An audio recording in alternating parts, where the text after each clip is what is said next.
Manajemen Muba Babel United, kontestan Liga 2 asal Sumatera Selatan, mempersoalkan durasi dan format kompetisi pada PSSI dan PT LIB jelang bergulirnya kompetisi musim 2021.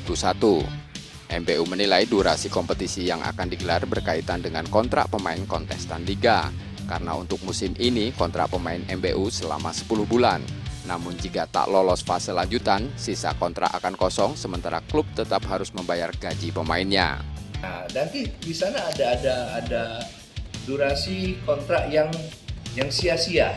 Artinya tim harus tetap memikirkan argo untuk bulanan pemain, sementara pendapatan kami, value dari sponsor dan lain sebagainya stop. Jadi ada kurang lebih 2 atau 3 bulan kos yang mubazir ya. Nah itu kita harap semua bisa ditampung, bisa dicarikan solusi. Ada sama-sama baik, sama-sama bagus untuk jalannya ini. Selain itu, format Liga 2 2021 dengan home turnamen jangan menguntungkan beberapa klub kontestan dan merugikan kontestan lainnya.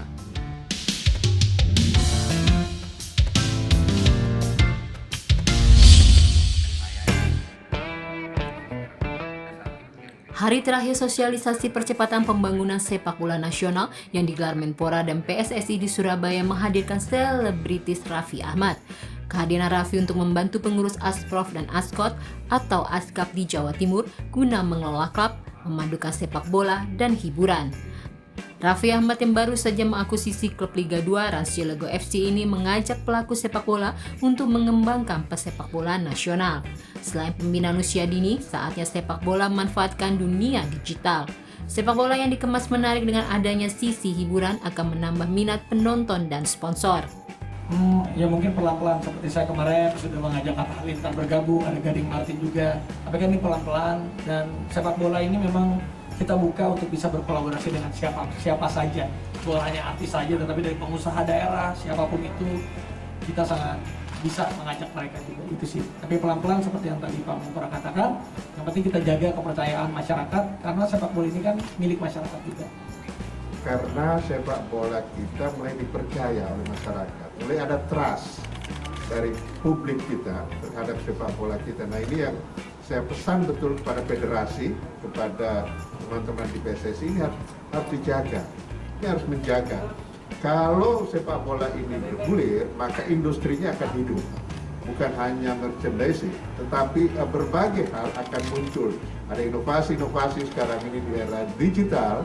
Sosialisasi percepatan pembangunan sepak bola nasional sesuai Inpres nomor 3 tahun 2019 akan digelar di sejumlah kota di Indonesia. Diharapkan dari sosialisasi ini, sepak bola nasional bisa makin berprestasi di tingkat internasional.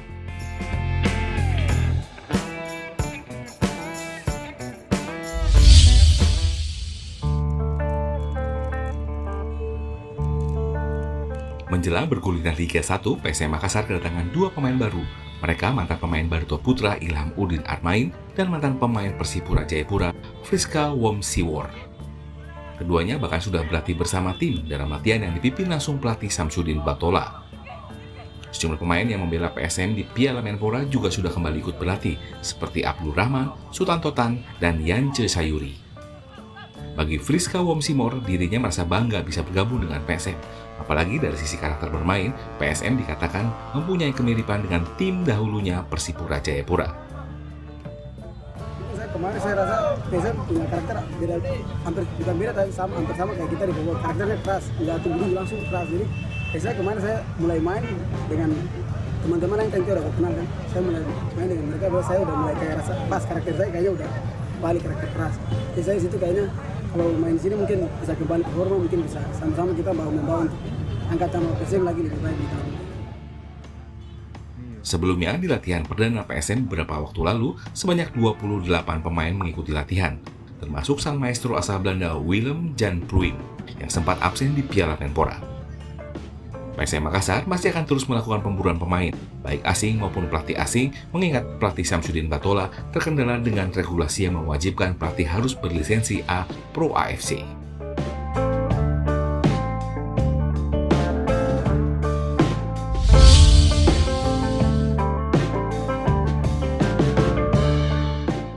Hal ini dipastikan oleh Wali Kota Solo, Jawa Tengah, Gibran Rakabuming Raka.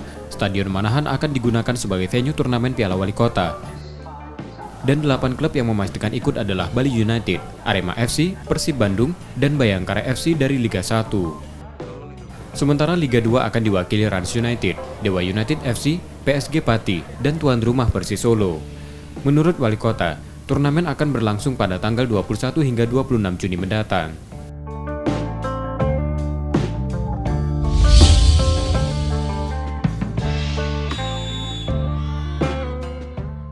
Tim putri sepak bola PON DKI Jakarta ambil bagian pada kompetisi Women's Sriwijaya FC Championship 2021 Piala Gubernur. Tim ini juga menjadi salah satu tim unggulan. Dengan komposisi 23 pemain, 3 pemain diantaranya merupakan pemain timnas sepak bola putri junior Indonesia. Pelatih tim putri sepak bola PON DKI Jakarta, Iswadi, menerangkan kompetisi tersebut dijadikan sarana mematangkan taktik dan strategi timnya selain untuk evaluasi.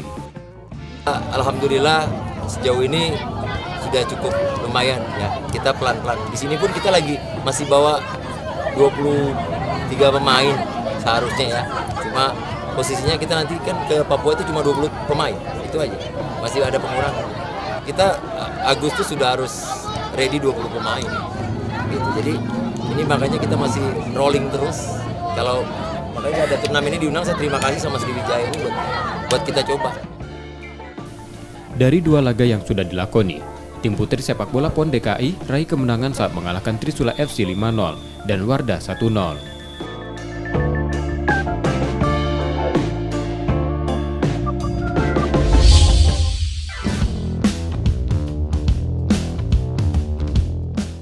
Pengelola Komplek Olahraga Jakabaring Palembang (PTJSC) terus merugi sejak pandemi COVID-19. Sejumlah event olahraga nasional dan internasional yang sudah dijadwalkan di Komplek Olahraga X Asian Games ini dibatalkan. 2 tahun terakhir nyaris tak ada event olahraga yang digelar di kawasan ini yang membuat kerugian, sebab pemasukan terbesar Komplek Olahraga Jakabaring berasal dari event-event olahraga yang digelar.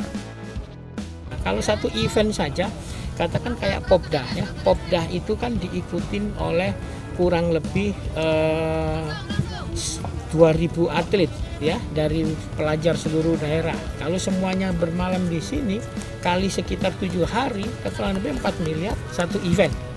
Ya kan, satu event itu.